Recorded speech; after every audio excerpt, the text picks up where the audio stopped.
What is going on, OTB Nation? Welcome into episode number 232 of the allegedly award-nominated, honorably mentioned, and of course viewable on YouTube, Outside the Box podcast. What a weekend we had in Fairfield. We're going to get into all of that. It's KB and Deej coming at you from Underground Studios. Got a lot to dive into from the PLL, the NLL, our weekend in Fairfield. We shook a lot of hands, met some new friends, and we're going to tell you all about it on this episode, so buckle up because it's going to be one hell of a ride. But before we get started, make sure you're following us on the socials at OTBLaxPod on Twitter, on Instagram. Follow DJ on Twitter at SCS_NextGreat. Follow me at KBIZZL311. Check out the website, undergroundsportsphiladelphia.com, for all of our written content. Subscribe to the podcast feed, Apple Podcasts, Spotify, wherever you get your podcasts, we are there. Leave those 5-star ratings and reviews. Really helps the show grow, helps more people find the program, and, helps us take this thing to the next level, just like you subscribing to the Underground Sports Philadelphia YouTube channel does. We're 19 subbies away from 200 on that road to 1K. Let's get there this weekend. Let's have one hell of a fucking weekend of PLL action and get the YouTube channel up to 200 plus subscribers. Just search Underground Sports Philadelphia because we can't make a custom URL until we get to that 1K. Smash that like button, click the bell icon so you don't miss a single second of your favorite Underground Sports Philadelphia shows. Deej made the rounds on the pods this week. He was on 3 of the 6 programs this week. So you get a triple dose of KB and Deej on the channel. And, of course, comment down below your thoughts on Fairfield, your Dallas picks, your Dallas preview, and your thoughts on an NLL legend who we'll get to later on in the show, hanging it up. But, of course, like I said, subscribe to the YouTube channel. Shout out to the sponsors who make this show happen. Tomahawk Shades. Guys, sun's out. Deej, I'm waiting to hear back. I sent the email today. Waiting to hear back. Deej's sunnies are lost in the mail. I'm so excited for them to get here. That's really what I'm waiting on. And actually, not even really the sunglasses. Because we know what to expect with those. I want to see all the other stuff I'm gonna get. I'm almost guaranteed to get a hoodie, and living in the Midwest, hoodies are never a wrong answer. So I'm so we had a whole debate about that this weekend. Yeah, we did a long one too.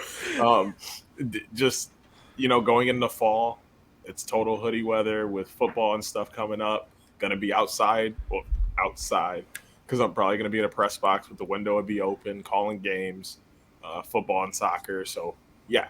Hoodies would be nice. So I'm excited for the hoodie to come in, but it's got to get here. But as I always say, don't rush my summer away. Get those sunnies. Get the blue light glasses to protect those eyes when you're watching your PLL weekends, your NLL weekends, and get your prescription lenses now. Both sunglasses and blue light glasses have prescription lenses available. And when you go to tomahawkshades.com, use code USP at checkout for 25% off your order at tomahawkshades.com. That's promo code USP at checkout. TomahawkShades.com, you get 25% off your order. Kenwood Beer. Deej had his first Kenwood this weekend at the studio. Let the people know, just in case they weren't watching the main pod, Deej, that you admirably filled in on. Let the people know, how was that ice cold, Kenny? Oh, it was great. Like I said, I'm not very much of a beer drinker, more of a cider guy or those kind of mixed drinks, hard alcohol.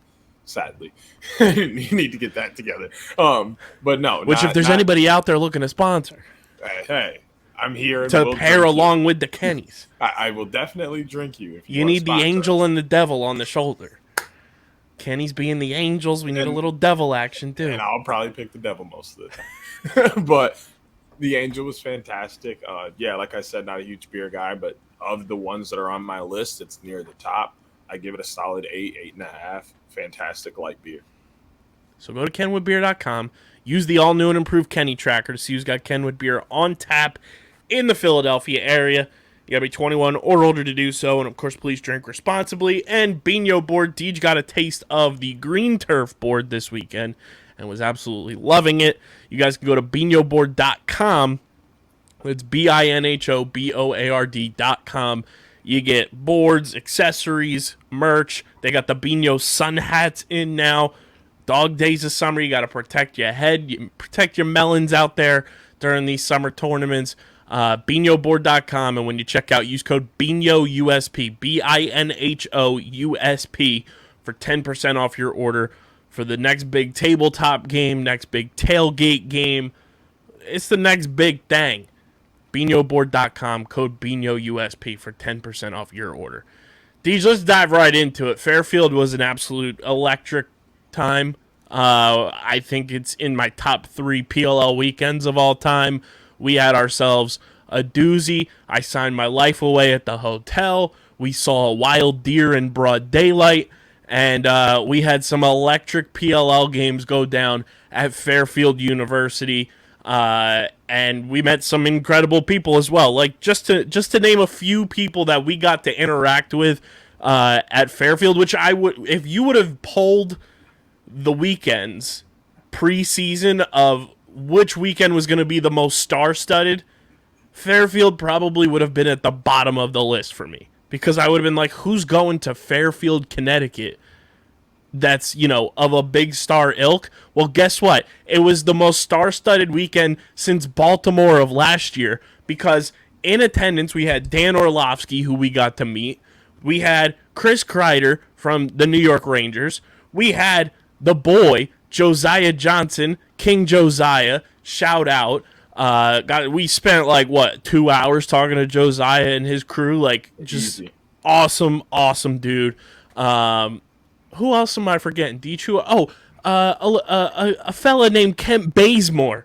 Yeah. Kenny Bays in the building. Just a star-studded weekend. Which is absolutely no offense. We're sitting there looking, and we're like, yo, who is that? Is this guy? He looked so familiar. We're like, we know him. Like, where do we know him? Had the Ryan Brown game used jersey on. Yeah, and we're trying to figure out, okay, where's how's he know Brownie? This, and then we're like, all right, we're trying to we're no weirdness here. We're assessing his body, okay, what sport does this man play? And granted, had a hat on, had sunglasses on, had the fanny pack on, so it was normally we're used to seeing Kent Bazemore in a basketball jersey. Yeah, we're not used to seeing him out in public.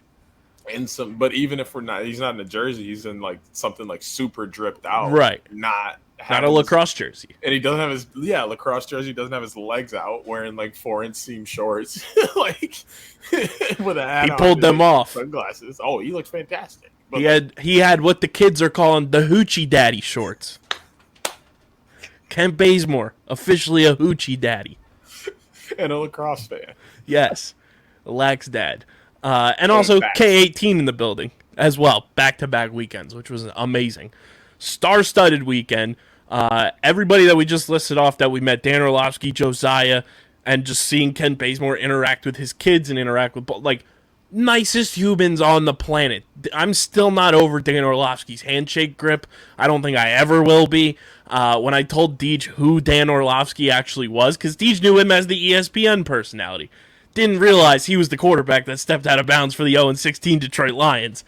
And as soon as I told him, you would have thought, I told him, the secrets of Santa Claus or something. It was electric. Also, shout out to the boy Tommy Birch. Deej got a chance to meet him. I met him in Baltimore. Just what a specimen of a person Tommy Birch is. He makes me not want to complain about anything ever. First thing we complain about is not getting a press box this weekend and having to be down on the field. And we walk up to this dude, which we weren't even complaining. We were just we were really complaining about we didn't have an outlet. Yeah, that was our only complaint. I loved being down on the field. It was just so different. It kind of just caught us off guard because we were. This was really your first time, full blown, right, being down on the field, or were you down there in Salt Lake as well? I've been down. I went to Salt Lake and I think it was Philly. I stopped down there for a little bit. So I've been down there, but it's it's not the same as being forced down there almost. Right. There's nowhere else really for us to go. So we had to chill down there. Like, Didn't need. We just needed an outlet because I had my power strip ready to rock and roll. Would have had everything for the computers, but we did end up having like a kind of press conference room. I saw that. That was creepy as hell. Nope.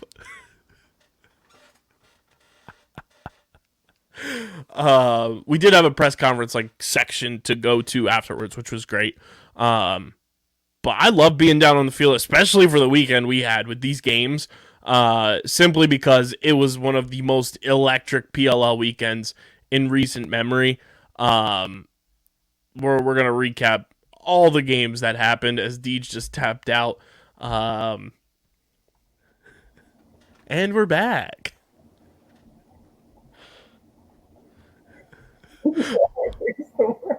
I think it's through your webcam, your microphone. again, oh my Jesus, here we go. Oh.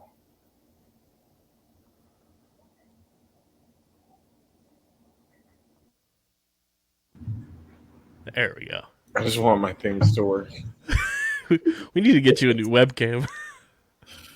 No, it's not the webcam. It's whenever my laptop needs to update, it just decides to do what it wants. Because I noticed when you plugged your webcam in at Fairfield during one of the press conferences, it was glitching. And I was like, oh, shit. I don't know. I saw my face and I tried to like wipe it real quick, but I was like, nah, bro, not here. But I think this laptop's on the older side. So I just need to get a personal laptop so I can separate work and personal. So if y'all technology companies want to sponsor and give me a laptop, tips are open on my Twitter.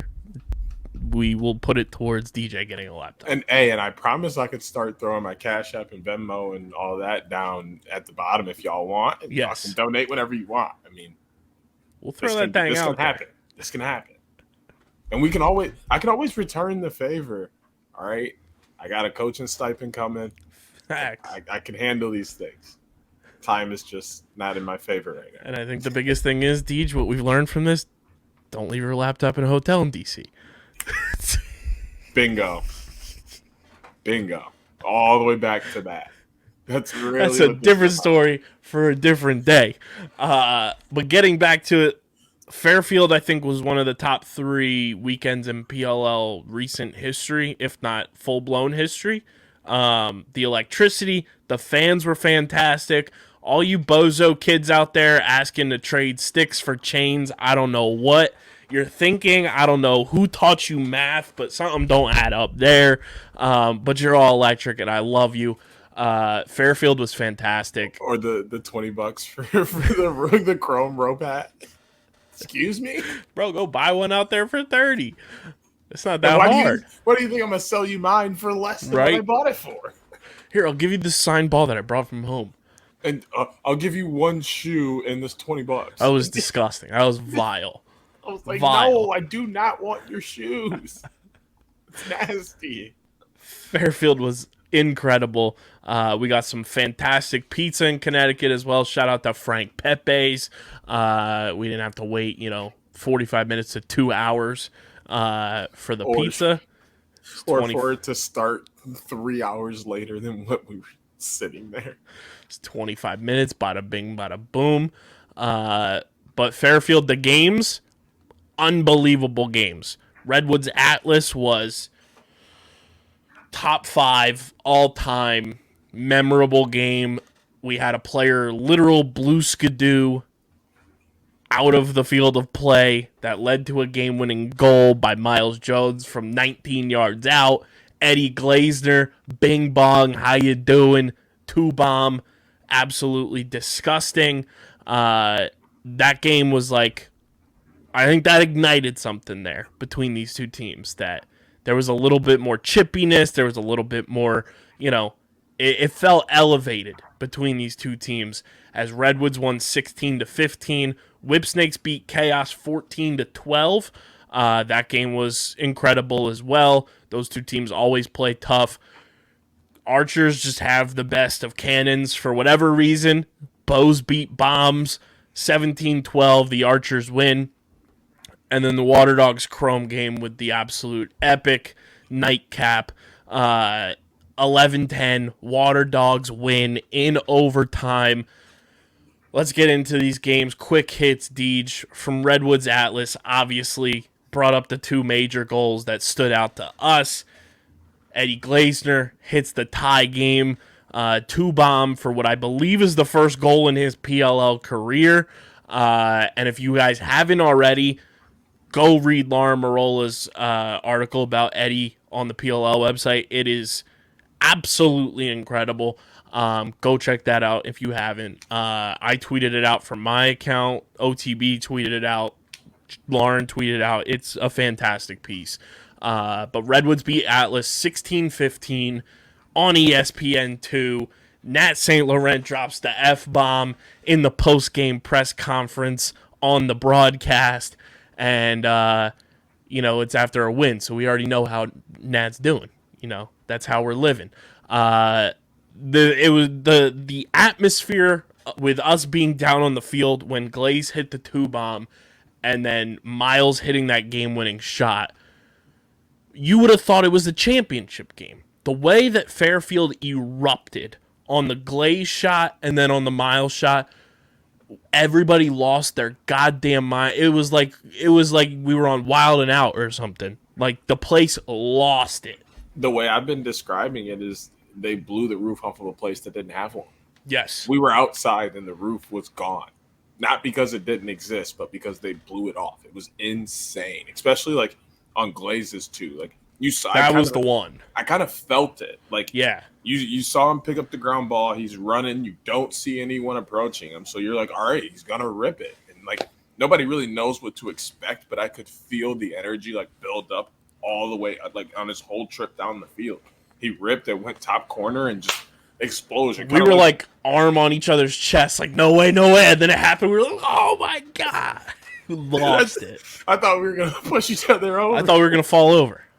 It reminded me so much like a volcano. Like you can, yeah. I just felt all the pressure, and then boom, it just exploded, and everybody just was like K18 that was on the field. Like yes, literally ran out there. And I was like, yo, this is insane. It was nuts. Like it was almost like a March Madness like Final Four type atmosphere. Like absolutely. That's how electric it was. That's how the whole sideline was. Like if you got Paul Rabel out of his seat, you know something magnificent just happened. Because Paul's not one to typically jump around and get animated on a shot. Like he'll do it in his seat. Paul was off his ass, standing up, going nuts when Glaze hit the shot, when Miles hit the shot, and you know it's electric because it's against one of Paul's former PLL squads. It was definitely the Miles one because he was like jaw on the ground, like he was just as excited as everybody else. And I was like, yo, like I think like I turned to you and I was like, I think that's the best game winner I've ever seen in any sport in my life. I mean, Mans was 19 yards fading away, so really 20 yards, high to high on a rope, top corner, two bomb for the win. Like, and then that pose, throwing up the deuce in the middle of the field. I mean, what else are you supposed regular to do? Regular season, hands down, I think that's a top 3 moment in league history. It has to be. It has to be. I think I've seen his 2 best professional goals between the air he took last year and first goal of the season, and then this one this past weekend. I think are his 2 best goals in his professional career. Yeah, I think the only one we didn't see was the "Where's my sticker?" Yeah, it was still in chaos. Yep. That's the only one I didn't see. Where was that? I forget. Because it wasn't Columbus. That's the only one I went to that year. And Chaos didn't even play in Columbus. Nope. But yeah, that game was unreal. Whipsnakes Chaos. Whips win 14-12, clinch a playoff spot. They're the first team in the postseason. We'll see. Looks like they're shaping up to be playing in the championship series as well, which will be very, very fun. This overall was like the best Whipsnakes game of the season. From head to toe, like offense, defense, face-off. You brought up the championship series before. I'm going to get into it. Okay, you are okay. Yeah. I was like, I remembered. I don't want to That. forget because you Yeah, told me we are gonna put our stamp on this one. Yeah. Stay tuned. Stag said in the press conference too, and I couldn't have agreed more. Like every single phase of this game, Whipsnakes played the best they've played all season. It was the most complete game they've played. Nards was fantastic at the stripe, went almost 70%. We got a righty Rambo. Like, that was ridiculous. And they did it all without Mike Earhart. Pretty damn special. James Barclay was picked up off of Chrome's roster from being inactive. And in the post-game presser, Stags and Ty Warner both said, like, the locker room, like, was ecstatic when they saw Barks walk in, knowing that he was going to be out there with them. Obviously was with them in 2019, which both you and I totally forgot about. But Whips did the damn thing, and it was great. It was a great game for the brand for us, simply because every single Whipsnakes member that walked into that press conference room praised the boy, number 39, Colin Squires, wholeheartedly for his performance in that game. Yeah, Colin balled out, and I mean, he also was just like, it seemed like every time he stepped on the wing, he was with another friend of the program, right? Like Yes. a podcast. Like every time we looked up, we're like, oh, look at that, look at this guy. But I mean, Colin balled out, so did James, but it was a weird game to me. Like the defense didn't kind of turn it on the way they normally do, and chaos kind of hung around, which scares me. Like, is that because they just chaos was just able to find the weak spots in this defense and make things work, or is not having Earhart that big of an issue where teams can start to take advantage of that later in games and stick around? That's going to be trouble if you're playing right now a Woods team that's literally looking like one of the best offensively after the past couple weeks. Archers obviously is one of the scariest offensive teams in the league. They got Chrome this week in Dallas. Chrome, who, if they get Wisnauskas back, which I'm sure they should because he wasn't on the injury report, that's going to be a tough offense to keep off the board. So, like, defense has to find a way to fill that gap. Not saying Colin and James played better, but they didn't have that normal second half lockdown that they normally have, and they kind of need that to continue to win games because offenses are much more adjusted in this league than defenses have been.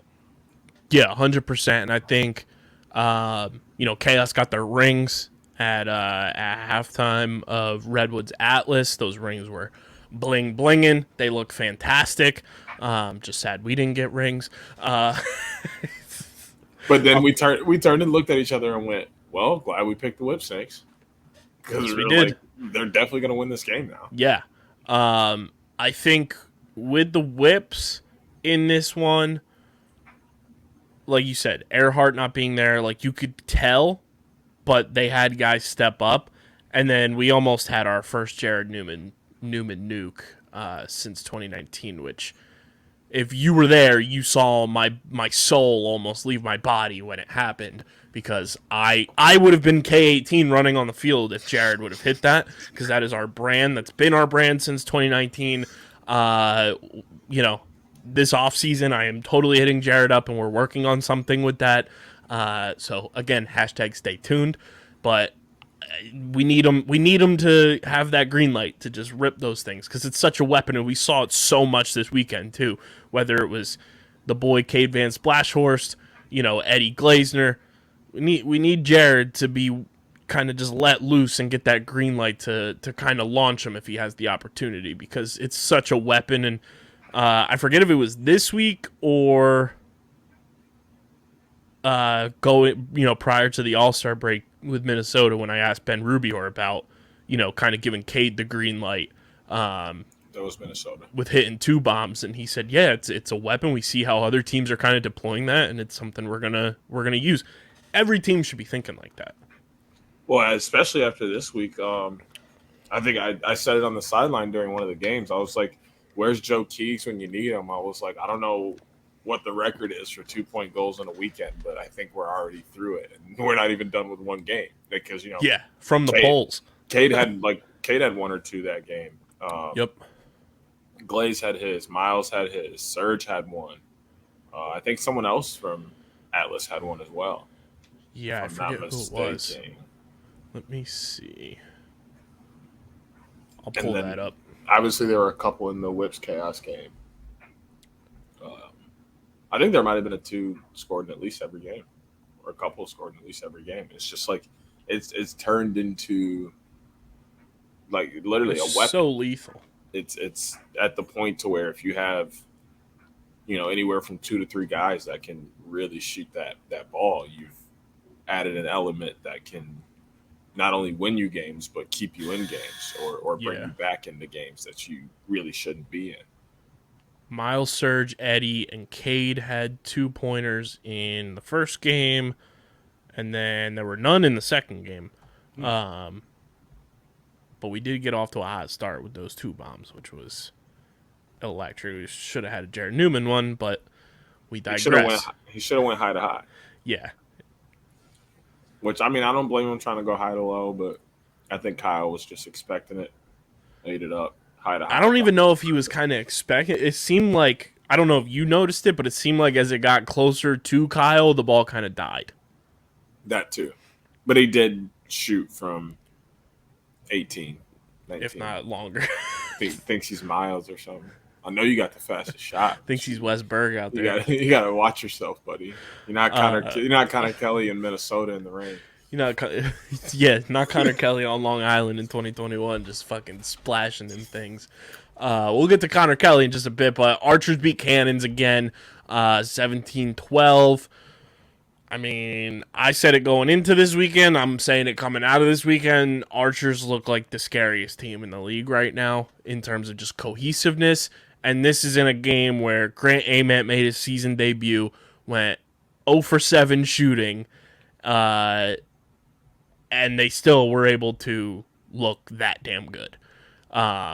Obviously, going into it, Archers went into halftime down 6-4, but they adjusted and put up 13 in the second half. Like, that's the type of team Archers is, and that's also the type of team the Cannons are, where I was telling you on the sideline, I said, Cannons haven't been able to hold it down in the second half.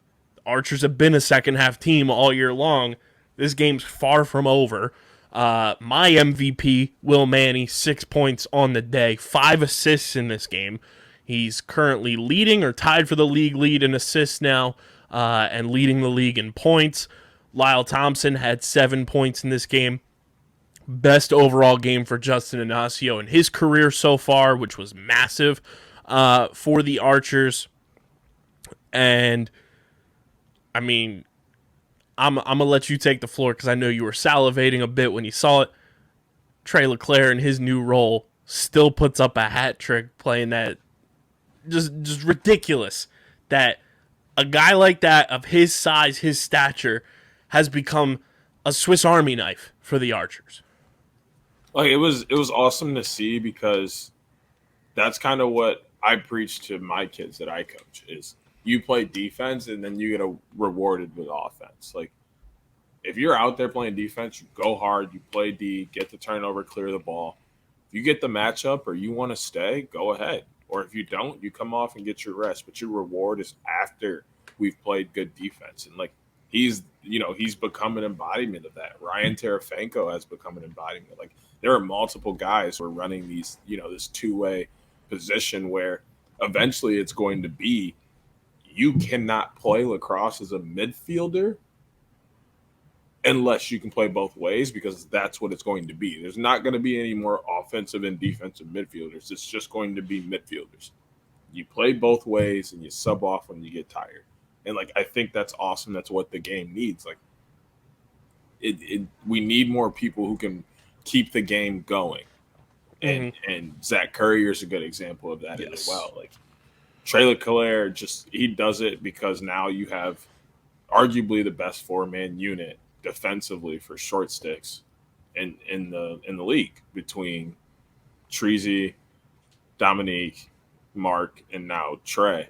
You can run those two, and then those two can stay and go play offense. You don't have to sub much. Yeah. Like it makes so much fluidity in the offense and just in your game when you can go back and forth. Trey was an awesome example of that this weekend. Got in a couple of pass down, pick down opportunities. coming out of the clear. And, I mean, they worked to perfection. He had one with Tom Schreiber where he let off a rocket. And, I mean, I thought the ball was going out to the parking lot. I thought it was going to rip right through the net and out in the parking lot. I mean, it's unreal. But, like, just the advantage they get from having a guy that can go both ways like that is unreal.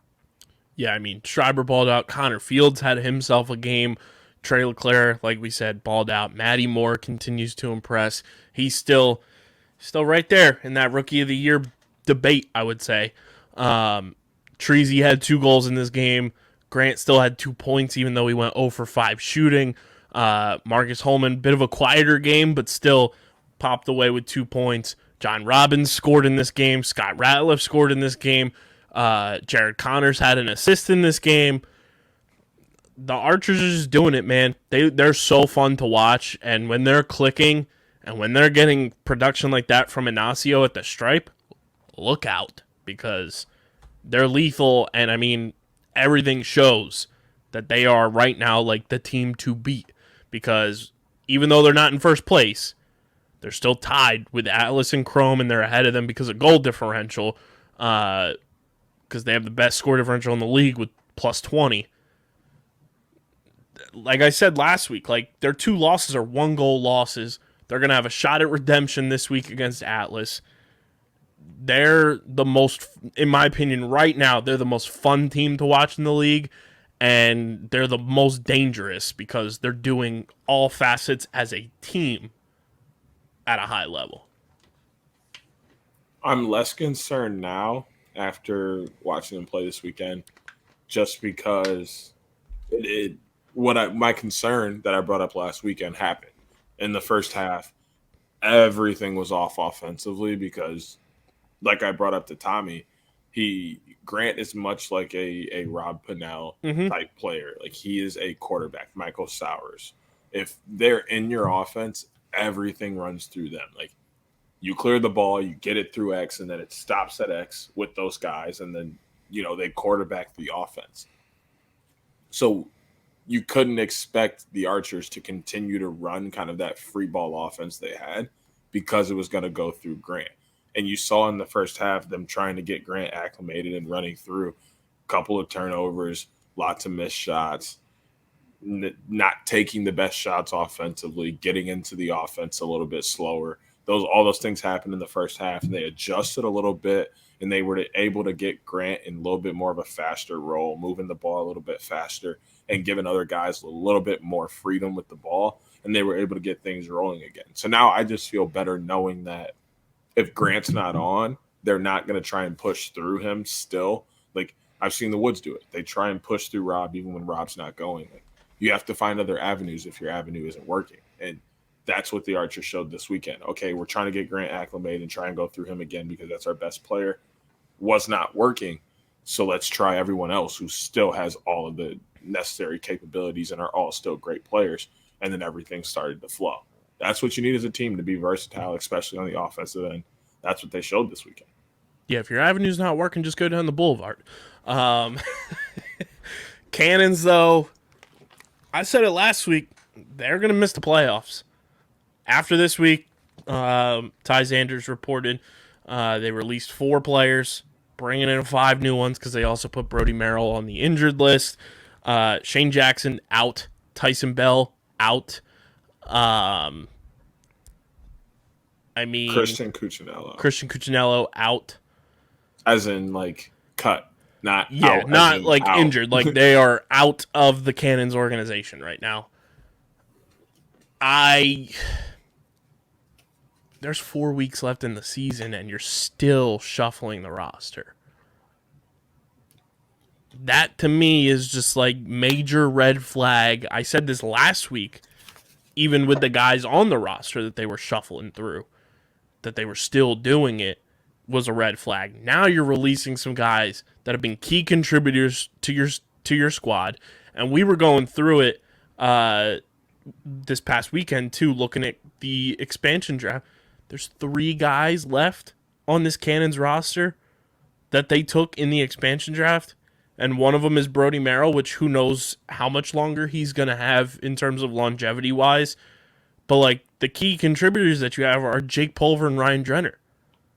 Tyson Bell now gone. He was one of the 3 that we were like, oh, they still have Tyson, who they took in like the 16th round. Gone. Ryan Drenner and Jake Pulver are your final 2 of like longevity type players on this roster from the expansion draft. That's piss poor. And let's not forget, in order to get Asher Nolting this year, Cannons had to trade their first round pick to Atlas. They missed the playoffs and are the eighth team in the league. They are not going to have a first round draft pick and will belong to Atlas, who are going to be towards the top of the table in the league, fighting for a championship, with the number 1 overall pick in their back pocket as either ammunition to go get a key star blue chip rookie or trade it to go get a key star blue chip player that's already in the league. Cannons right now are high alert, red flag from your boy. Woke up and chose violence. Man. And I love Coach Quirk. I love guys on this team a lot. And it just sucks knowing that there's so much talent that has been on this team. There's talent right now on this team, and they just continue to struggle, and they have not won since week 1. I think they're just looking forward to next year. At this point, they might as well be. Well, I think they started doing that before we realized they were doing that. As a coach, sometimes you got to put on your forward thinking cap. For sure. I started doing that after game 1 of my spring season. I said, all right, so summer we'll be doing this and this and this. And that's just what you got to do sometimes. You got to realize what you're working with in the moment. Handle what you can to put out the best effort and the best team that you can in the moment, and then adjust afterward. And I think that's where the Cannons are. Like, it's not that they can't compete. They're in some of these games. Some of these games are 1 to 3 goals games, and other games are. If these games are just 1/2, they'd be undefeated. Oh yeah, 100%. Like, it's not that they can't compete; they just can't put together a whole 4 games, and that's something that you have to fix. That's something Lyle said week 1 on the ESPN broadcast was we need to play a full 4 quarters, and they have not done that all year. So that makes me think it's a bigger issue, which is going to take more time, which isn't a week-to-week fix, which to me makes total sense on why they kind of trashed the season and have started to. I feel like this week was the nail in the coffin, though. This reminds me a lot of. Who was it? Halifax, who started just shipping people away in the middle of the season. They were like acquiring guys and then like cutting guys. Like they shuffled their entire roster thinking they were making right moves, and then it just backfired on them. And that's really what this reminds me of is a lot of the moves were made offensively at the beginning of the year, kind of trying to figure out what would work best.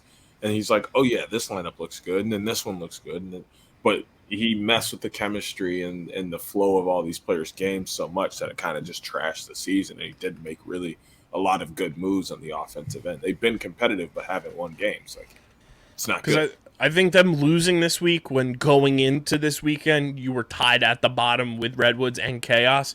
So there was still a chance that if Redwoods say they would have lost that game, there's still 3 1-5 teams you're still fighting for a playoff spot. Chaos have the tiebreaker over you head-to-head right now. You have the worst goal differential in the league. You haven't won since week 1. I think this week losing was like, boom, season's over. Let's get some of these guys out of here that we potentially don't see as a long-term fit, which why you don't see Shane Jackson and Tyson Bell as long-term fits in both of our opinions, knowing how fucking good of players they are. That was a head-scratcher to us.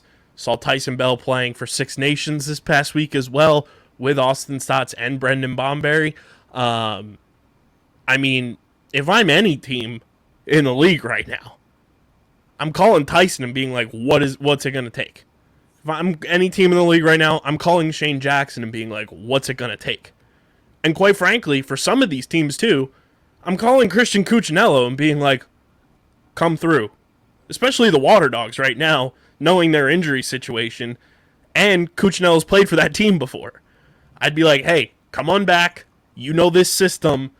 Let's have you for a week or two, depending on how long Ryan Brown is out, depending on if Michael Sowers, plays or not. He's questionable going into Dallas.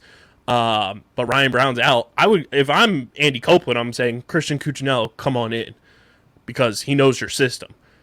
But any of these teams that can go get Shane Jackson, you and I would both love Tyson Bell on this Redwood squad. I think Andy Towers would love to have Tyson Bell back on Chaos. It'd be a perfect fit for him there. Tyson Bell's the most Chaos player that hasn't been on Chaos since he got picked up by Cannons in the expansion draft. Just a big head-scratching week for the Cannons. We'll see what happens in Dallas with them. It doesn't get any easier because they are playing a hot Water Dogs team. But we'll get into that in the preview. But the Cannons, we might be setting that season out to sea, boys. That final game, though, Deej. Two biggest takeaways from this. Connor Kelly's the king of Connecticut. And you know what else we need to set out to sea? Those fucking ugly matte gray Chrome helmets. Get them the fuck out of here.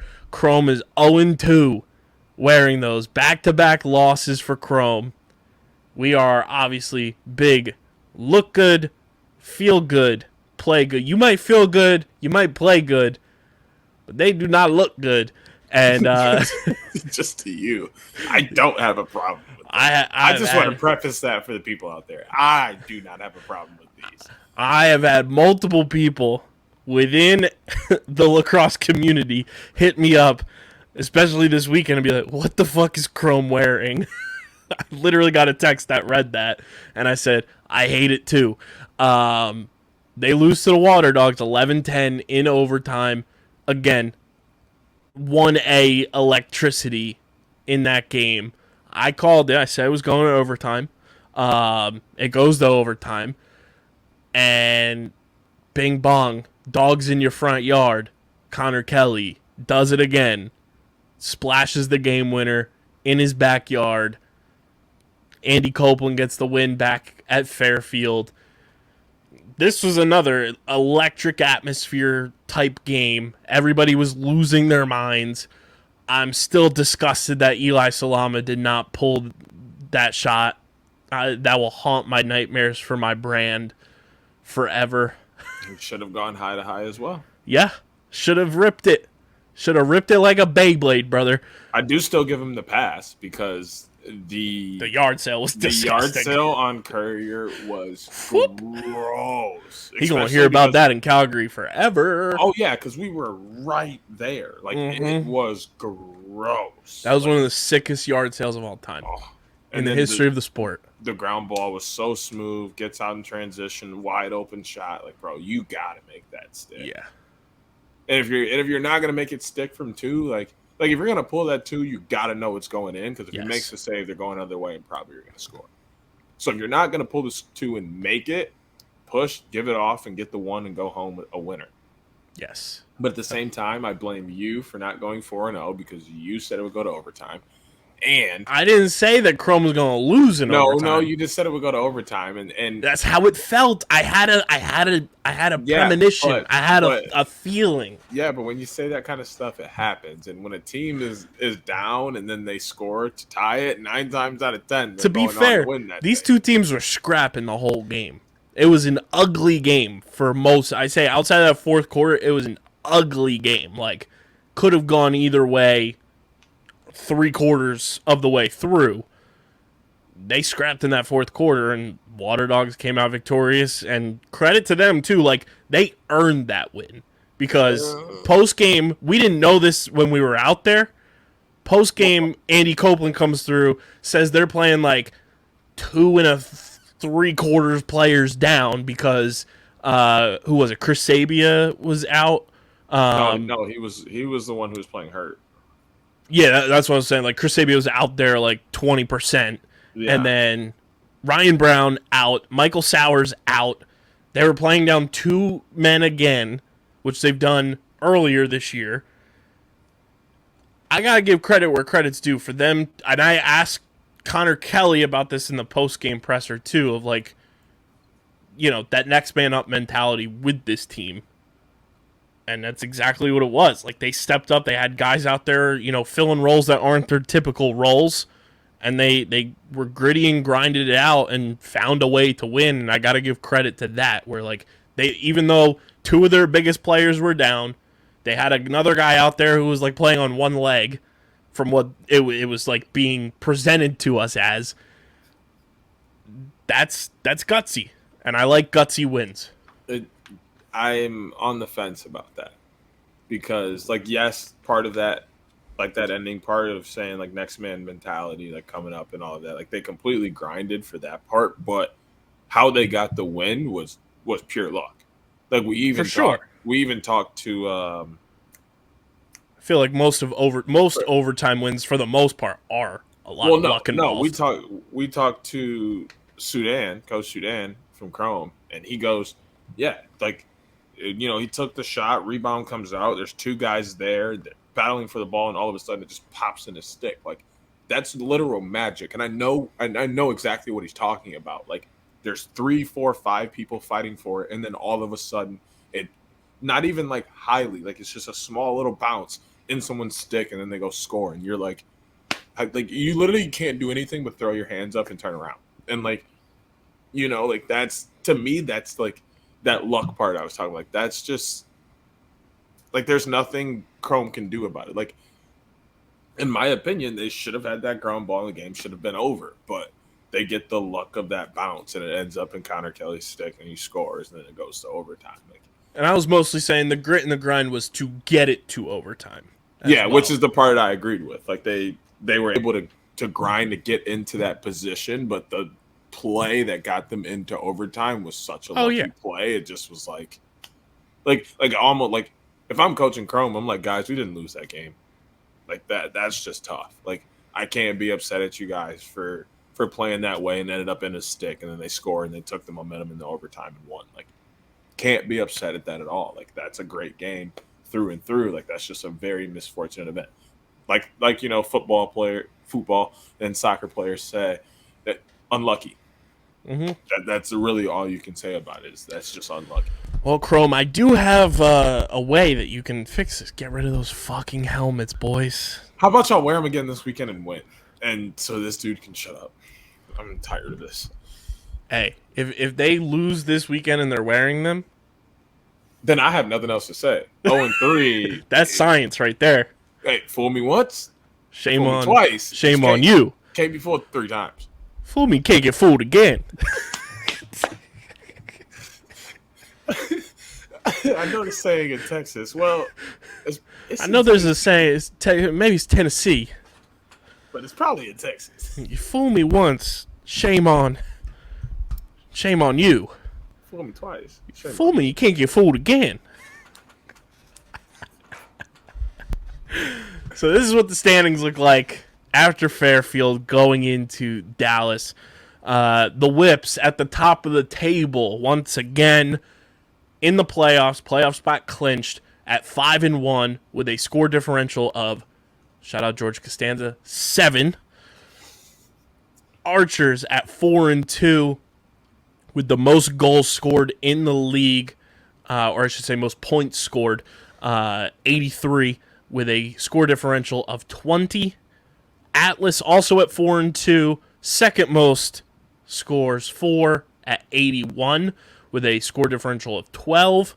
Chrome behind Atlas due to head-to-head, and I believe scores 4 plays a part in it too as like a second tiebreaker if the score differential's tied, which it is. Chrome also with a score differential of 12. Water Dogs in 5th place at 3-3. Same amount of goals scored as Chrome. Do the Water Dogs have it? 75, but their score differential is 1. Redwoods, finally, with another win in the column. They're 2-4 with a score differential of -12. Chaos at 1-5 with a score differential of -19. And Cannons in the basement at 1-5, score differential of -21. That's what it's looking like right now with your PLL standings. Speaking of standings, PLL, we got big news. Albany will see you in 2023. officially announced. First time ever that it's been announced in season, a location for the following season. PLL is returning to Albany for opening weekend for training camp in 2023. That first weekend, June 2nd to the 4th, with dates to be finalized later on. I'm excited about this. You and I both love going to Albany. It'll be my third trip to Albany. I think the atmosphere there is fantastic. I love the stadium. The fans there are great. I was pumped when I got the notification from that PLL app, which you all should have because that's where you got the news first. That's where I saw it first. That's not a plug. That's not an ad. That app, I will say it time and time again, has saved my life more times than not. You should download the app because it is beyond useful, and you get push notifications like that. Albany 2023. I know we have a big listener contingency in Albany. Would love to hang out with them more. I'm excited. I love Albany. Like, it's such a nice area too, where the stadium is. Just like that entire like atmosphere of where Albany is just such a nice area. So I love going there. I'm glad this is where opening weekend is. Yeah, I'm excited to get back out. Opening weekend. This weekend was fun, or this year was fun. The atmosphere is amazing. The crowd, one of the nicer cities, in my opinion, in upper state New York, because driving through it can be very boring. But I generally like the atmosphere. I'm excited to give the ACL Terror a run this year. That didn't get down on the field this year. Didn't get down on the field this year, but definitely will be making that happen this upcoming year in 2023. Get down there, walk down that hill, get 1,000 high fives going up and down because kids think you're somebody special. When a game ends, we just play all the Kate Bush and run back up that hill. As Tommy Birch has figured out, kids think the world of you when you have a press necklace on. I'm excited to get back out to Albany, just an all-time mecca of the sport of lacrosse. Of the places on the schedule this year, obviously we're going to go back to Homewood. That'll be on the regular season list. Hopefully Long Island gets moved to the playoffs like we are going to campaign for. I think after this weekend, Fairfield, you 99% can lock it in for next year. Where else do you think will be on the 2023 schedule at some point? Doesn't have to be the same weekend, but Albany locked in. I think we can say Baltimore locked in, Long Island lock it in, Fairfield lock it in. I almost want to say Salt Lake lock it in, even though they haven't been out there yet. Yeah, you can include the weekends that haven't happened yet. I'd probably say Salt Lake, obviously the playoff venues, and maybe Minnesota. They've liked Minnesota. Yeah, Minnesota's in back-to-back. But Charlotte, maybe. The only thing that worries me about Minnesota is that they won't give another Midwest. Yeah, I hope they go to Chicago or Michigan or something, like switch it up. Indy. I like them doing South Bend. And as much as you hate it, Ohio was electric.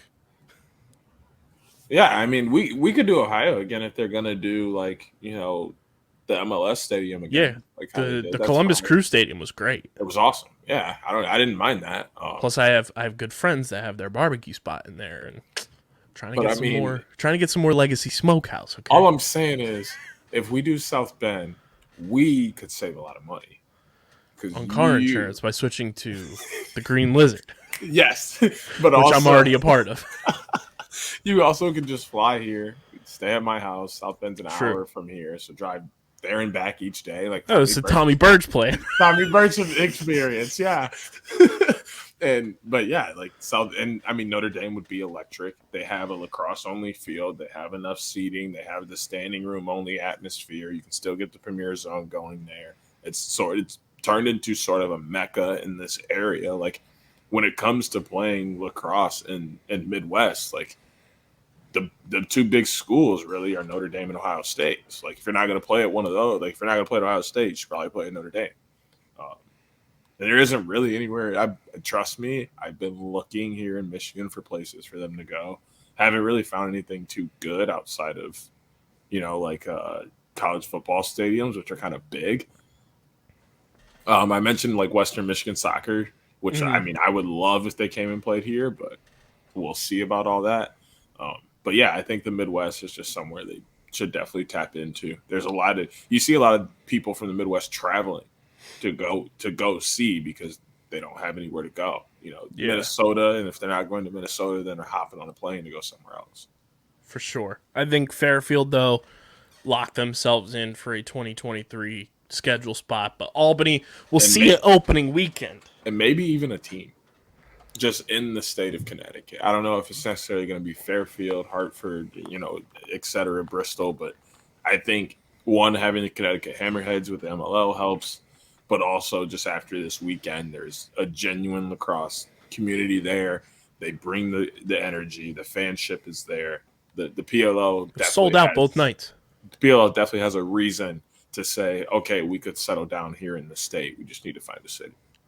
Yeah, 100%. But Albany, we'll see you opening weekend 2023. We'll be there. Book it, hands down. We'll see you in, 11 months. Deej, let's get into our Dallas preview before we get to our picks. This weekend, electric slate of games, fun rematches, a lot of stuff on the line, I would say, as we head into this final stretch of the regular season. We've got Archers taking on Atlas, Chrome taking on Whip Snakes, Water Dogs playing Cannons, and then Redwoods playing Chaos. Let's start with the Archers and Atlas. They're on ESPN, the main channel. Both teams 4-2. Both teams, vying for that top seed, trying to catch Whip Snakes again. I mean, I said it during our recap of Fairfield. Archers look like the most complete team consistently week in and week out. It's a revenge game for them. Grant has, a game under his feet now back this season, which I think will help a lot going into this matchup. Archers signed Resetti this week as well, which I think is very interesting. Shout out to the boy. This is always a fun matchup all the time. There's so much OG6 embedded in this as well. Obviously, that first round draft pick game where Atlas got completely embarrassed back in the day. But over the last 2 years, this has been a very fun matchup. These two teams play each other very well. This might be my game of the week, but I'm looking forward to seeing, more just rust off the tires for Grant. And the last time these two teams played in Baltimore, Will Manny was kind of put on, hush mode.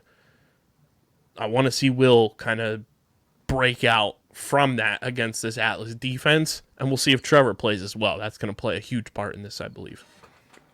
Yeah, my concern is Trevor playing versus not playing. That literally completely changes the game because, that throws in so many variables. One, he could come in and just be completely healthy, be a stud, and give the ball to Atlas all day.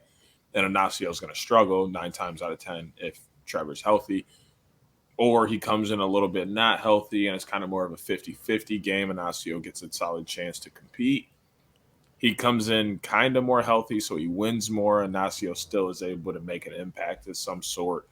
Or he comes in seemingly healthy, starts well, and then all of a sudden gets hurt, and now you have guys filling in, taking face off, and Ignacio has much more of an impact. There's so many variables and so many different factors that can happen with Trevor playing versus not playing.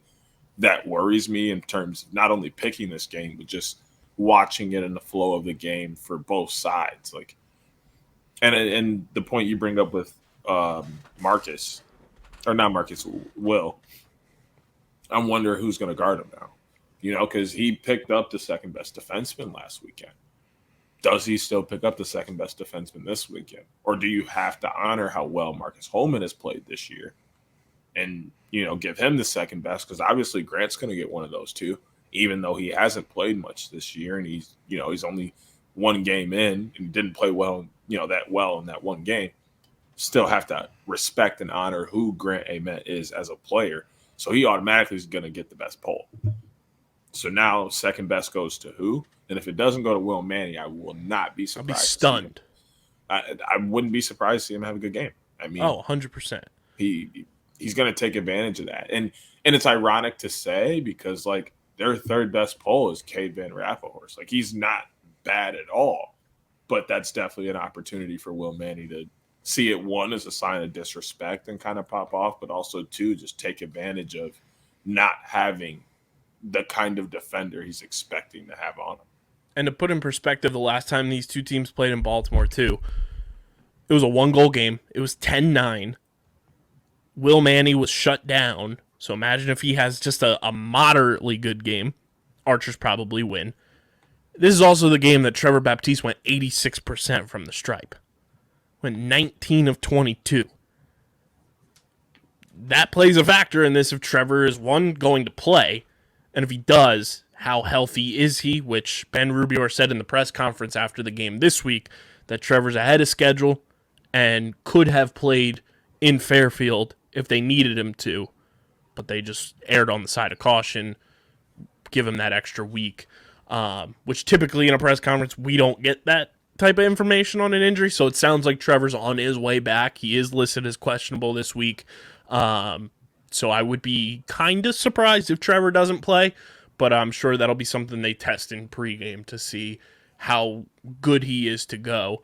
But after the week Inacio had, and he's seen Trevor before and got embarrassed, we'll see how he bounces back in the rematch. But like I said, Will Manny is the key to this game. If Will Manny can have, for the Archers, I'll say, if Will can have a moderately good game, it changes from what happened the last time. Well, I think it's still Inacio. Because even though, Will got shut down, they only lost by 1, you could say, if he didn't get shut down, they win. I think they have the ball more, they win. Even though Will was shut down, no one else in their offense struggled at all. But when you lose the faceoff X 19-22, you won 3 times. You're not getting the ball.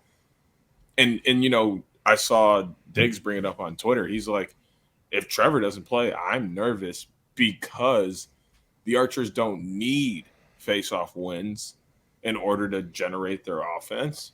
But then you're giving them that opportunity to use their faceoff wins to generate more offense. If Inacio gets a chance to go against FOP and he's able to have a genuine impact on this game where he's winning a lot more faceoffs, or even if he goes against Trevor and he wins, 3 times as many as he won last time, and he just wins 9 faceoffs, they're in a totally different position than they were last time. I don't know if you're saying just, outside of goalie and faceoff, which are always X factors that Will is, or if Will is just solely the X factor. Maybe that's what I'm mixing up here, but face-off, in my opinion, is going to be much face-off for me. Everybody who knows me knows I pay attention to the stripe. Shout out to Beast. That's always an X factor for me. And if Trevor plays, it's a totally different game, obviously.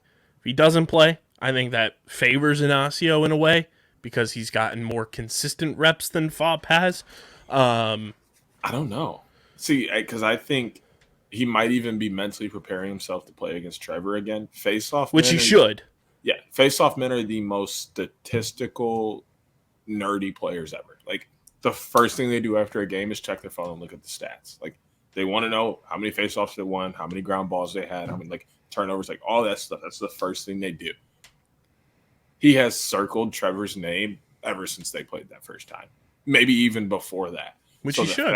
So the fact that he's getting a chance to run it back, he wants to play Trevor more than he does Justin. So I think, or Jacob, playing Trevor, I think plays into Justin's hands better than playing Jacob. Will he play fantastic against Jacob? Most likely, because Jacob just isn't on the level. And that's what I'm saying too, is going up against FOP, in terms of just a gameplay thing on paper, I think is a favorable matchup for the Archers. But I think mentally, it's better if he plays Trevor. I think he might have a better game against Trevor than he does against Jacob, because I think that's what he wants. He wants to play Trevor again. He wants to prove that he can compete with Trevor. He wants to avenge literally probably his worst face-off outing ever. I don't think he's ever played that bad in terms of taking a face-off. I just know how face-off guys are. Most guys don't go out and win 3 face-offs in a game. Also say this, to play in Justin Inaccio's favor, I'm 98% sure Baltimore was his first game back from his travel issues. I think that also played a factor. Yep. But we'll see. An interesting part of the first game of this matchup, no 2-pointers were scored. I think that's just interesting. It's going to be a fun matchup. Regardless, these two teams always play super close, super competitive. I'm excited for that one. Chrome Whips is the second game on Saturday. Chrome on a 2-game losing streak. Whips in the playoffs now. Mike Earhart is questionable, I believe. Logan Wisnauskas should be playing in this game. He's off the injury report. Don't know if there was anybody else from Chrome on the injury report. So, relatively healthy game. Connor Farrell versus Joe Nardella at the stripe is going to be very fun. 2 very different styles of face-off guys going at it. I still think Nards has a bit of an edge, in my opinion. Just don't because let the people hear you say that. And I'm a big Connor Farrell guy. Don't let the people hear you say that. Knowing Nards and having watched him over the past 3 years, including stuff with Albany, his hockey background just plays such a big factor with the way his legs work at the stripe that he's going to have power to combat Connor Farrell's power, that he is the type, like Farrell's obviously a power face-off guy. Nards has that lower body, that leg power as well to kind of combat that. So I'm interested by that matchup. And honestly, I'm more interested in the 2 defenses in this matchup, which I know probably has you wanting to do a backflip right now. These 2 defenses have been stellar this year. And I think that's going to be way more important to who ends up winning this game than who's got the ball in their stick offensively. Yeah, and it completely changes. I'm looking at this game in a totally different way because of how I want to approach lacrosse coaching-wise for the rest of my life. The biggest debate I've ever had in terms of defense is, do I want to make all of my defensemen, including short sticks, just star athletes that play on islands? Or do I want them to play the best team ball ever? And these are the 2 most extreme versions of that. You have Chrome on one side, who sticks everyone on an island. They press out literally to the boundaries. And if you're going to beat me, you better do it quick or you're not getting anywhere. Versus the Whips, who press out, but they're also like, okay, if you're going to beat me, you're going to beat me from 20 out. And then by the time you get to 15, here comes a slide. And they communicate very well, recover very well, all of that.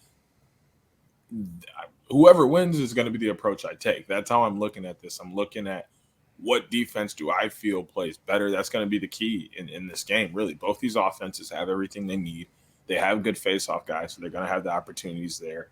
Their goalies have played some of the best ball in their careers that they've ever played. So it just comes down to the defenses at that point. Does the Chrome defense have enough to stop the ball handlers of the Whip Snakes in that aggressive solo island defense, or will the team aspect of a team sport prevail again? That's the tail of the tape in this one. Yeah, couldn't have said it better myself. Like, it's going to come down to which defense steps up, plays grittier, plays more physical.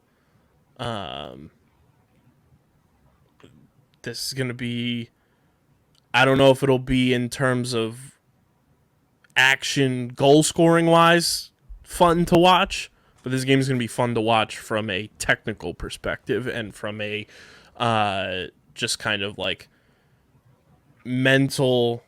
I think there's going to be a lot of mental warfare in this game as well from the coaches. I think Pseudo and Stags going up against each other is big time chess match. So I'm excited for this one. A lot on the line for both teams. Whips want to maintain that number one spot. Probably want to fix that score differential a little bit. Chrome want to jump a bunch of teams in the standings as well and try to get back up top where they think they belong. So this one's going to be a lot of fun. That one goes down at 4:30 Eastern Time on ESPN Plus. And then Sunday, we get a battle of the expansion teams to kick things off at 1 p.m. Eastern Time. Water Dogs and Cannons. Looks like the boy is making his debut. Charlie Kitchen will be playing for Water Dogs in Dallas, which is very exciting. Like I said, if I'm the Water Dogs, potentially next week, I'm calling Christian Cuccinello as well to just get bodies on this team because it seems like every week somebody from this Water Dogs team is going down. Jake Withers was back in the lineup last week.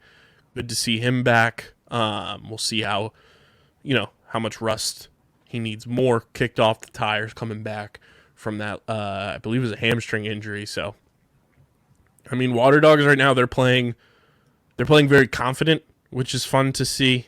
It's been a long time since we've seen them play confident. It's been mostly since last year, but 2 big wins in a row. They obviously get that win against Whip Snakes before the All-Star break, get this overtime win, emotional win over Chrome, and now they get the Cannons as well. It's a good situation for the Dogs going into Dallas and going into this final stretch of the regular season. Cannons, I mean, good luck. I mean, this is a trial and error period for them, and if they end up, salvaging some wins along the way, good for them. But I think this is more so try and figure some things out, see if any of these guys that they brought in could be pieces for next year. But Water Dogs look right now like a very upward trending team. And I think this is a good matchup for them to get after an emotional win. Like, sometimes it's tough to go into a matchup following the win that they just had and say, if they were playing, Redwood, say they were playing Whip Snakes, or, say they were playing Atlas or Archers, one of those 4 teams.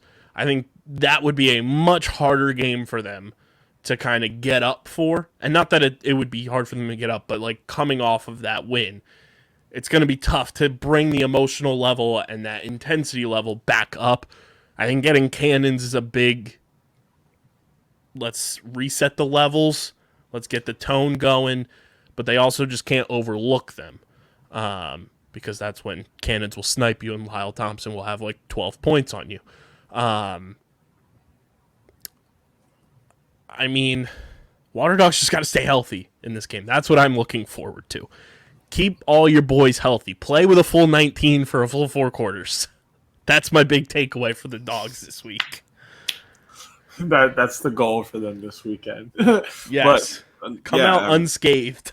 Shout out to DNAP. Should be making his return this weekend. He's alive. Excited for that. Captain making it back on the field. That's 2 weekends in a row we're getting captains back on the field. Like, good things. I'm happy for that. Very intrigued on if Sowers is gonna be out there. This is questionable. And I'm only intrigued because of his designation for his injury, slapped again with that good old medical tag, which we all know what that means at this point. With Michael Sowers, I'll say with others, the medical tag could mean something else, but with Michael Sowers, we know what the medical tag means. That's why it's so much concern to me. Yes. Is if he plays, concern completely wipes away. Little bit to watch, but nothing really to be concerned with. If he doesn't play, worried he doesn't play for the rest of the year, because that's what's happened every time this happens to him. So definitely going to be looking at that. Excited for Withers to get back in and get in his groove. He didn't look half bad last weekend. So yeah, I think also Connor Kelly and Zach Curry are going to be huge because with Yeah. losing possibly two attackmen instantly, a lot of the pressure is moved up top to the midfielders, and the offense is going to run through them. So, And I think more CK than Zach, especially now that Withers is back. I think you can still kind of deploy Courier in the way that they use him, where Connor Kelly has experience at attack. Not oh, that Zach doesn't, but I like, don't. I wasn't saying it like that. Like I think they'll leave the attackmen down there who are there. I just think more of the responsibility will be on the midfielders. They're going to ask them to dodge more and create more. So I think Courier may play less defense because they'll need him more on offense. yeah. And I mean, Charlie Kitchen getting inserted into this lineup, see where he plays, Mid, which will be very interesting. I think he should play mid. Wouldn't surprise me if he plays some attack, though. No, I wouldn't be surprised at all. But Especially with the guys that are out, I view him more of a wing type of because player. You have Kieran going in, Yeah, and then Ethan Walker's 9 times out of 10 sliding down instantly. And then the question mark is just the last guy. Who do you fill it with? Do you put Connor there? Which I kind of like that, just in terms of being a shooter, moving the ball, knowing the offense. And then, plug and play at midfield is a lot easier because, there's only so much you do offensively as a midfielder. You're setting to pick, you're cutting, you're dodging, clearing space. Like there's only so much you have to do as a midfielder. A lot easier to plug and play up there versus down low. A lot of attackmen have very much, certain duties or certain things they have to do in an offense. And if you don't know, it can kind of mess with the flow. So just interested to see, where they put Charlie Kitchen. He can for what it's worth, he's listed as an attackman on the roster page on the website. Yeah, I knew that he would come in as an attackman. I'm just interested to see where they actually. And he's doing great for my brand too, Deej. Of course, double sticks. Let's also not forget Ryan Conrad on this midfield. Looked very good this weekend. So they have him there. It wasn't Sabia that was hurt this week. It was Scarpello that was injured. He's out. Mm-hmm. But they still have Ethan Walker. Christian Mazzone's on this roster. So let's not forget that as well. Jack Hanna. Maybe he steps in. So there's options that this team has. And now to think about it, Courier may play more defense, and that's why they picked up Charlie Kitchen. He's been on the roster. He's just been on the on the reserve. Yeah. Right. Yeah, but that's probably why they moved him up, is to let Zach actually play more defense with no Christian Scarpello. And they didn't want to lose him. Yeah. So that'll be a fun matchup. And then we get the final game, Woods Chaos. Two hungry teams. Chaos trying to get in that win column. Just got the rings. Redwoods looking to even out this record. Very interesting activation this week for the Redwoods off the PUP list. Anthony DeMeo activated. Ryan Hallenbeck placed on the PUP list. And then, just more optionality for this Redwoods team, which is interesting coming off an emotional win. Chaos down in the dumps right now. As Blaze Reardon said, time's ticking. This is going to be a big gut check game like it was on Long Island. Both of these teams, even though Redwoods are coming off a win, this is a game that they need to have the foot on the gas pedal all 4 quarters if they want to win. I hate this. Why do the boys have to play against each other? Yeah, it's fine if they play against each other, but why does it have to have so much meaning? See, I enjoy that. This is they're playing for 7th place in the playoffs. Who wants to play 6th place? Well, I'm always thinking of loser in most terms. Who wants to play the 2nd best team, or who wants to play the 3rd best team? Nobody really wants to play Archers, Atlas, Chrome, whoever that's going to end up being, even though they're probably going to end up playing either one of those. It's just this is such a tough game. Just thinking in all terms, like you're asking the toughest, grittiest team in chaos to dig deeper than they already been digging because of where they are, to play a team that doesn't know how to do anything but play hard, but also can just concede. Like this is such a weird game because you're asking the Redwoods to come out and play the best lacrosse they've ever played because they need to do that to keep winning. But you know that they can have that on their mind and then come out and play in the fourth quarter like it doesn't matter. Then you're asking Chaos to come in and say, your season is literally hanging in the threads, and if you don't win this game, you might not go to the playoffs. Like, I don't know what I'm supposed to do as a fan of both these teams. Like, do I still ask them to have fun? Like, I don't know what to do or what to say, how to really even analyze this game because I really just feel the somber already. Like, I'm gonna be happy about this, but at the same time, I'm gonna be upset, and I just don't know how to feel about it. I do have two questions to ask you, Deej. A little trivia here for this matchup. Obviously, we know Rob Pennell leading the team in points for Redwoods. Can you name the team leader in points for Chaos this season?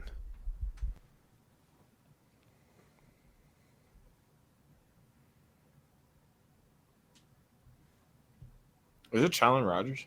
It is not. But it's of that ilk where, like, you wouldn't expect this person to be leading the team in points. I'm trying to think of a few other names.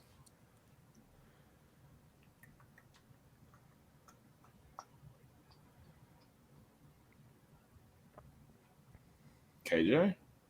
No. No. Can't be.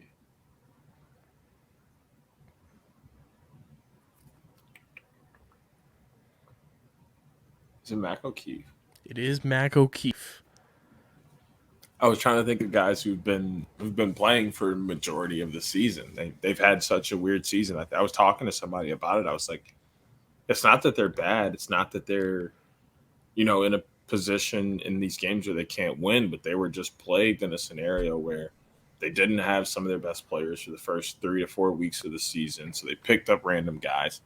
And then, they're making that transition. But now, as much as those guys were playing in the NLL and playing lacrosse, you have kinks in the box game that you don't have in the field game and vice versa. So now they're coming in week 3 or 4 working out kinks. So now they're 3 or 4 weeks behind everybody because they're playing like it's week 1 when everybody's playing like it's the middle of the season. So, like, they're still dealing with that, much like what the Woods were dealing with in week 3. They were 2 or 3 weeks behind everybody already, and now they're just finally catching up and playing the lacrosse that they should be playing.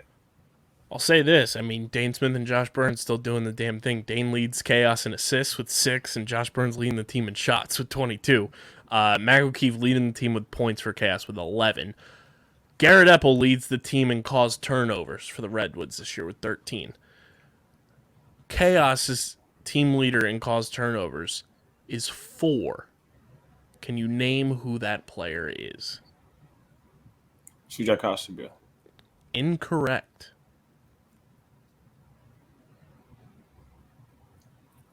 Brett Kennedy. Nope. This is even more so surprising than Mac O'Keefe leading the team in points. Is it an offensive player? No. Okay.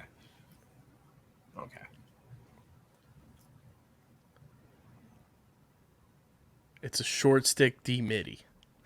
That's exactly what I was just thinking about, is who the fuck are the short stick teammates? Is it Glick? No. Okay. Who's playing short stick on their wing this weekend?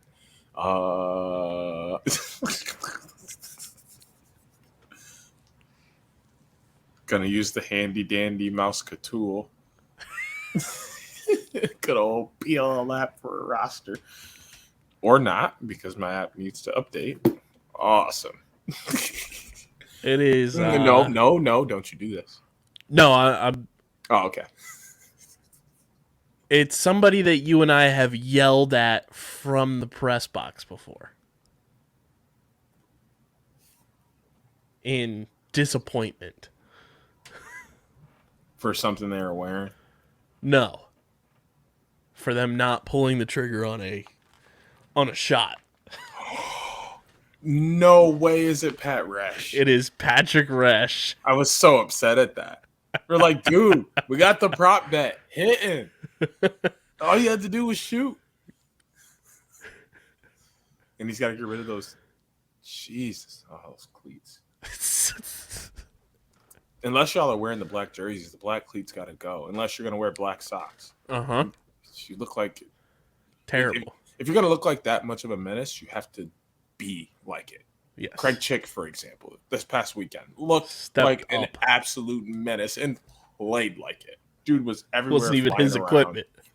And that was the best part of it. And we gave him a pass because none of it was his. It's going to be a good matchup between our two children. But Deej, that brings us to the Duckies. Too many Duckies. The Ducks. Let's feed some ducks and make our PLL Dallas Picks of the Week powered by Pickup. I got to actually hit up our boys over at Pickup because it seems like the texting feature is live for all the props. So you can text in your props. But you guys can go to playpickup.com right now. Start playing the hottest headlines in sports across all major sports. Rack up points on your fan profiles by getting those props correct. Cash them in for points on your, you rack up points on your fan profile, cash them in for prizes on the Pickup Marketplace. That's playpickup.com. Start playing those headlines.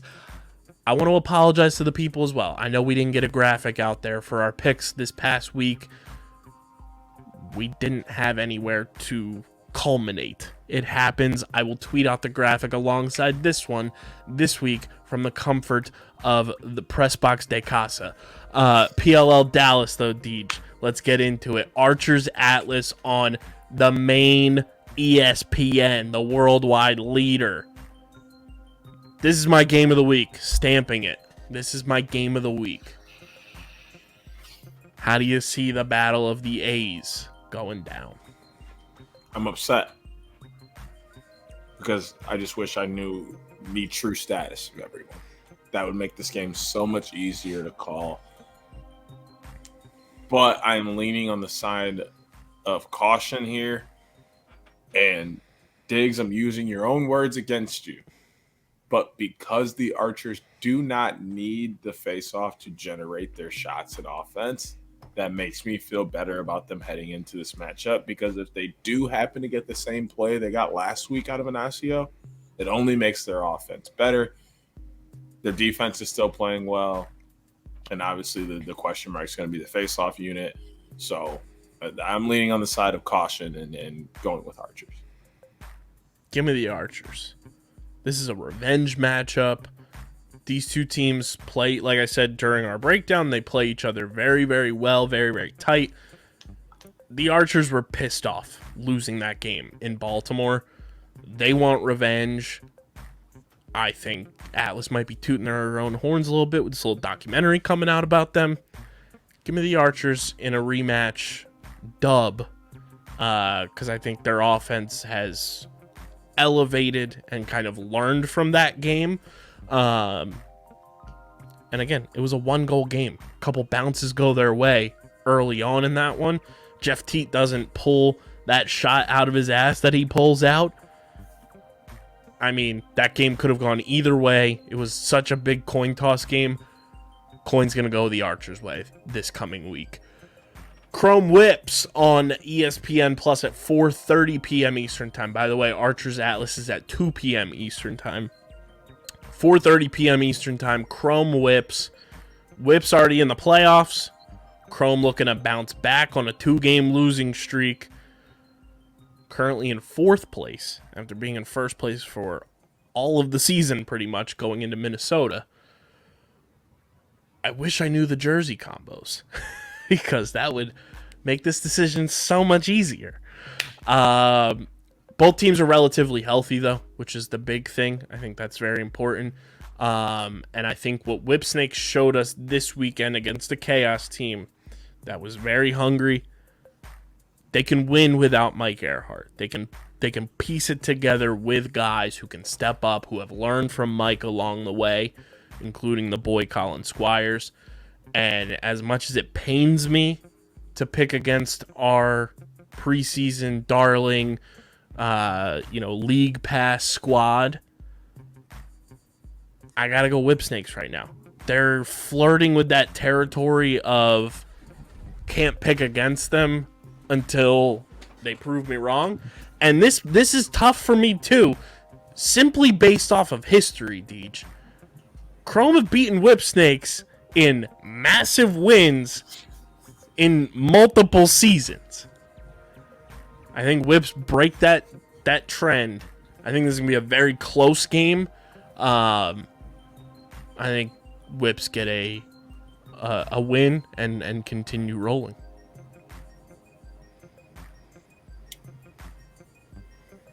I'm going to go with Whips on this one as well. Only because I'm interested to see.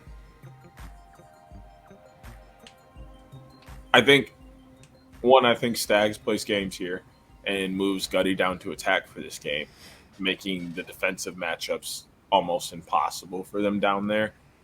Do you put JT on Gutty because he knows him? Then after that, who gets Mike Manley and why?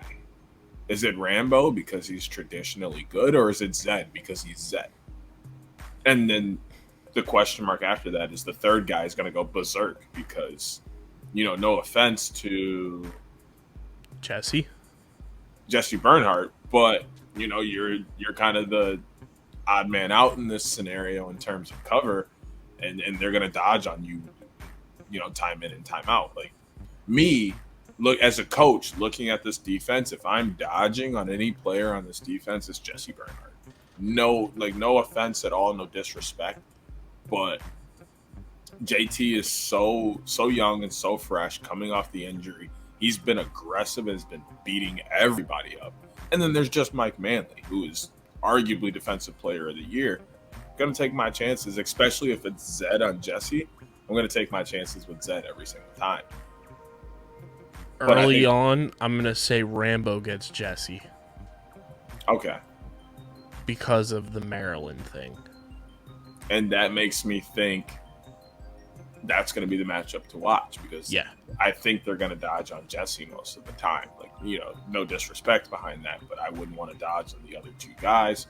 So I think it goes back to... And I think Manley's physicality plays better on Zed. On Zed, yeah. That's what I would predict. I say that, but Zed's also a weird player. He'll see, they're going to put Manley on it because of my size. Okay, I'll use my finesse this game. Mm-hmm. And then now you have Rambo on the other side playing bully ball with Bernhardt because he's like, all right, well, he knows who I am, so let me just bully him because he's not as big as me. There's so much that can go on down there, so I think it goes back to the face-off X. And after what I saw in Boston 2 weeks ago in the All-Star game, Nardella just raking Connor Farrell makes me think it's going to happen again. So I got to give this one the Whips. Battle of the expansion teams on Sunday, 1 p.m. Eastern Time. Water Dogs and Cannons. Not much to say here from me. I'm going with the Dogs. I'm going to go with the Dogs, but it's hesitant just because of everything they have going on medically. Cannons, if you even want the slightest of chances to do things this year, you better win this game. So I am picking the Dogs to win, but this is like a 51%, like a 50.9 to 49.1%, or 49.1% or whatever it is, 58.9, whatever.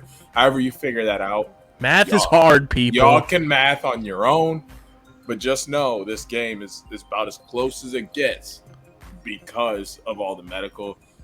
problems for the Dogs. It gives the Cannons a chance, especially because they have arguably the greatest person to ever touch a stick by the name of Lyle Thompson. So I never count the Cannons out completely. So if you want a chance to save your season, gotta show up this weekend. But Dogs by 1. Final game of the weekend, the Battle of the Boys, Redwoods versus Chaos. Deej, which of your children are you taking? You know, I was getting ready for the pod, throwing on some sweats because I was coming down to the basement. It's a little chilly down here. And I went, I'll just wear my basic PLL bucket hoodie. And I went, no. I haven't worn my Woods backyard crew neck in a while. So here I am, my Woods crew neck on. They're playing well. Offense looks good. And you know the saying, we're in the woods, so let's roll them. And they've been rolling. So I'm going to roll those Woods. I think they win their 3rd game in a row. Looking to keep the momentum pushing because the offense has figured it out. That was really the big question mark. TD had his little rifts at the beginning of the season, but he's found his groove back at the stripe. We're winning a lot more faceoffs, having the ball. Defense has looked phenomenal all year, really, now that Arden has settled in. Him and Glaze kind of just doing their silent commando, I'm the man thing back here. Silent commando? And then there's... Sorry, that was hashtag Landis Watch. We are, in fact, on Landis Watch, which we hadn't brought up yet. It's about that time. We're going on the West Coast trip. It was brought up earlier by Coach Nat, friend of the program, who, he said we might see him this year, so be on the lookout for that. If he comes in, this defense only gets better. But then you also have Garrett, who is putting my hand down on the table. This is wild to hear out of my mouth. Yeah, it's who you think it is. Garrett Epple's the defensive player of the year. That's wild to hear come out of my mouth. I know I ain't heard what I just think I heard. You heard what you think you heard. Garrett Epple is defensive player of the year. He has played like it. Not only does he lead our team in caused turnovers, he leads the league in caused turnovers. He's always been in the right place at the right time this year. Pushes transition, communicates well. It all comes down to the offense, and if they show up again, and I think they have it, goalie situation is handled with Jack Kelly, who's been phenomenal since he stepped in. I like the Woods' chances this week to keep it rolling and get us back where we need to be in that championship series come February. You know what this game comes down to? We got the injury report today. We don't know who the fuck is taking faceoffs for Chaos. That's exactly what I said to you. we didn't know who the fuck was taking faceoffs for Atlas last week. That's an advantage for TD. Roll Woods, motherfuckers. Roll Woods. I literally saw the injury report and I was like, oh, yep. Texting him right now, said, and who the fuck is taking faceoffs for Chaos? That's the game right there. If you haven't had a chance to go and look at it, when you do get a chance to see, you'll see the only position listed under Chaos in the injury report is faceoff. They only have 3 guys on their 25-man roster who take faceoffs. So there's your answer. And even if Adler plays, even if Tommy Kelly plays, they're not 100%, and they're not getting possessions. Sorry, I gotta go Redwoods here. As tough as it is, to see Chaos continue to falter, Redwoods have a massive advantage at the stripe, and possessions are what matter for this team right now. They're getting them, and it's proving to be a winning recipe. So, back-to-back weeks, same picks for KB and Deej, as we are both going Archers, Whip Snakes, Water Dogs, and Redwoods. And that, ladies and gentlemen, is what you call our PLL Dallas Picks of the Week, powered by Pickup. Final bit of news here. A legend in the NLL hangs it up and is now the assistant GM of the Georgia Swarm, Mike Poulin, or as Deej knows him as, the Poulin Wall, hangs it up after 15 seasons, countless accolades, an NLL champion in 2017, I believe it was 2012 goalie of the year, just a menace out on the floor, brick wall behind that Georgia Swarm defense year in and year out. As a Wings fan, I'm I'm thrilled that Mike Poulin will no longer be an obstacle in the Wings offense. In their ways of scoring goals. But it does suck when some of these legends hang it up, and Mike Poulin is one of the best to ever do it. 15 years in the NLL is nothing to sneeze at, and now he's the assistant GM for the Georgia Swarm. I think that's going to continue to help that team get better and better. And I saw Christian Del Bianco also say next commissioner ? Would also really like to see that. That would be really fucking cool to see a former player who, in my era of watching the NLL, of DJ's era of watching the NLL, get a chance to kind of, lead the way for the league as the commissioner. But shout out to Mike Poulin. I mean, this is easily, I'm pretty sure, like, since we've started covering the NLL, and since this podcast started 232 episodes ago, this is the biggest retirement we've gotten.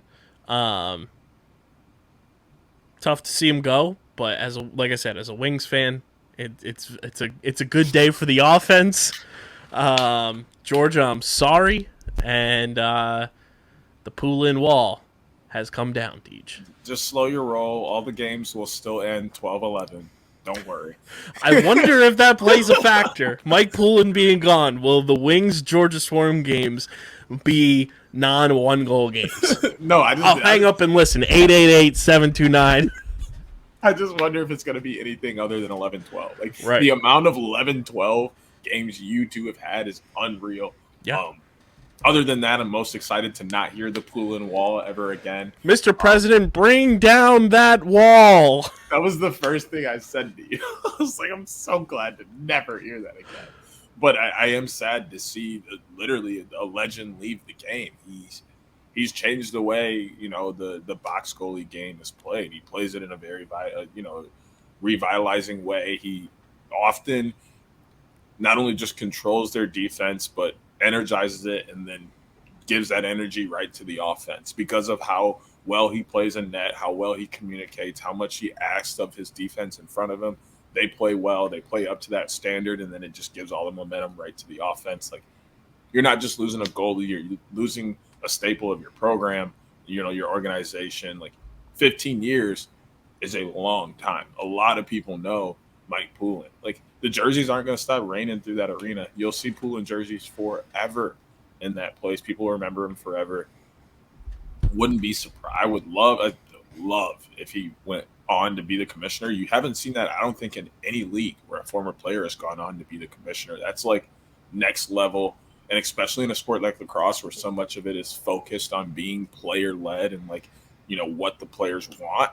What better than to put a player in that kind of position to one where he knows already what a lot of players wants, and then he's more likely to listen to them because he's still friends with them. Not even, a calendar year ago, this guy was in the locker room probably snapping towels with him. Like, that's a very different bond between commissioner and player at that point.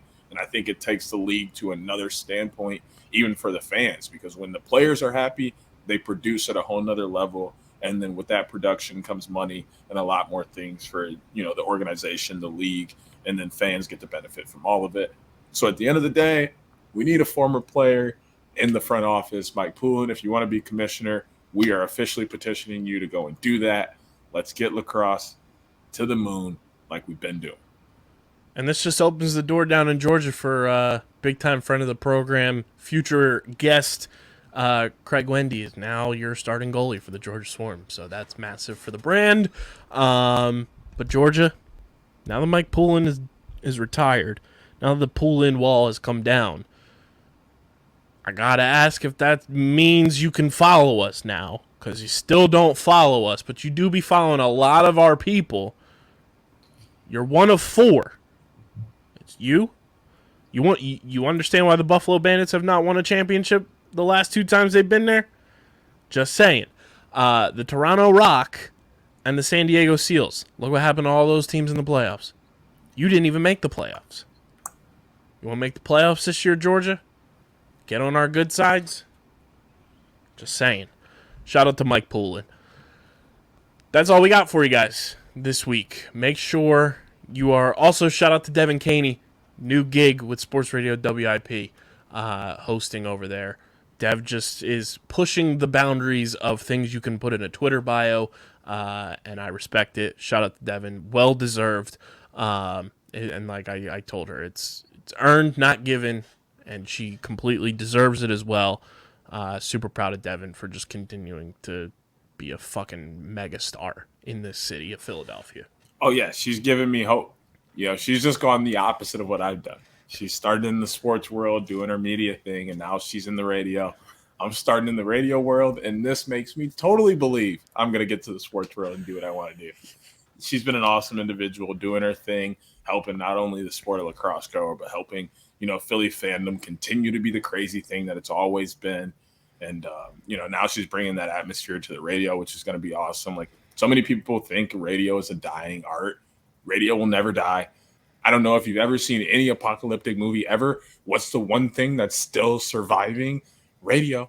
These people turn on their radios. They hear the waves. That's hey, how they... Devin K, when are you going to talk about the Wings on WIP? I'll hang up and listen. This is Mikey from Delco, okay?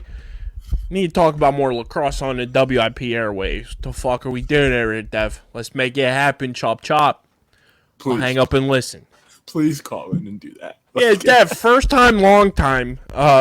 Your boy Kyle. No, I would totally come up with a generic Delco name.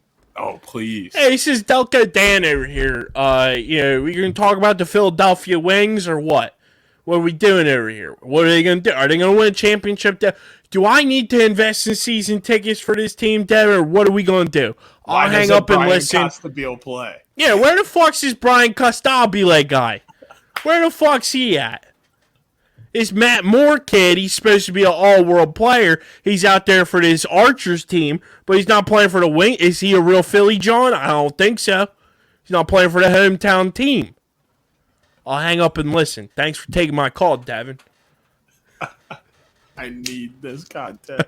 I'm going to find a way to stream WIP dogs all the way over here. Again, I'll let you know because they're not a sponsor, but there is a way. There is an app. Y'all can stream my station too, but also not a sponsor. So if y'all want to find that out, hit me up. I'll find a way to stream it. I'm on right now, actually.